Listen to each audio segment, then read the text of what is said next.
الحمد لله نحمده ونستعينه ونستغفره ونؤمن به ونتوكل عليه ونعوذ بالله من شرور أنفسنا ومن سيئات أعمالنا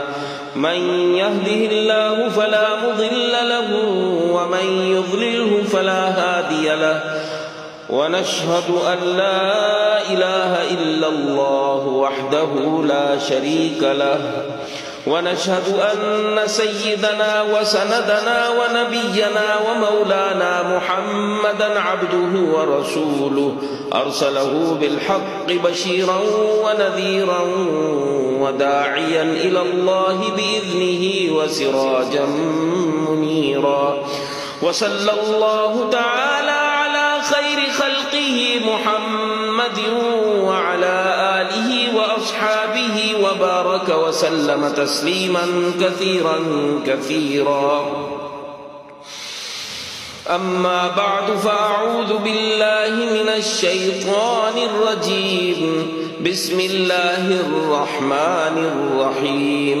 إن الله وملائكته يصلون على النبي يا أيها الذين آمنوا صلوا عليه وسلموا تسليما اللهم صل على سيدنا محمد وعلى آل سيدنا بعدد من صلى وصام وصل كذلك على جميع الأنبياء والمرسلين وعلى الملائكة المقربين وعلى عباد الله الصالحين خصوصا على سيد المتقين والأبرار صاحب النبي في الغار والمزار أفضل الصحابة بالتحقيق خليفة النبي بلا فصل إمامنا أبي بكر الصديق رضي الله تعالى عنه وعلى الناطق بالصواب والعادل بالكتاب إمامنا بالحق عمر بن الخطاب رضي الله تعالى عنه وعلى صاحب الحياء وناشر القرآن الشهيد المظلوم حين تلاوة الفرقان عثمان بن عفان رضي الله تعالى عنه وعلى صاحب السيف والقضاء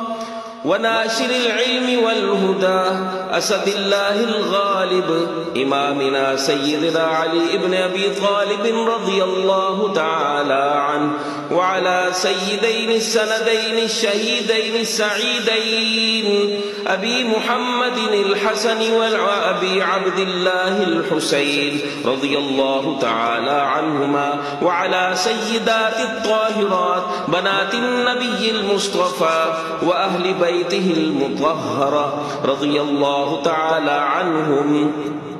وعلى عمي النبي المجتبى سيدنا العباس وسيدنا حمزة رضي الله تعالى عنهما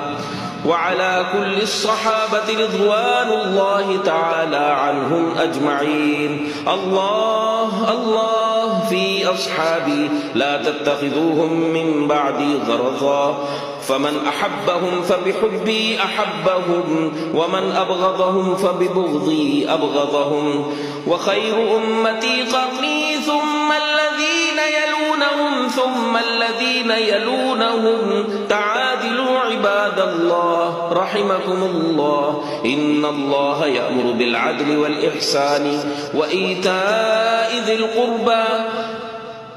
وينهى عن الفحشاء والمنكر والبغي يعظكم لعلكم تذكرون اذكروا الله العلي العظيم الكريم يذكركم وادعوه يستجب لكم ولذكر الله تعالى أعلى وأولى وأعز وأجل وأتم وأهم وأعظم وأكبر والله يعلم ما تصنعون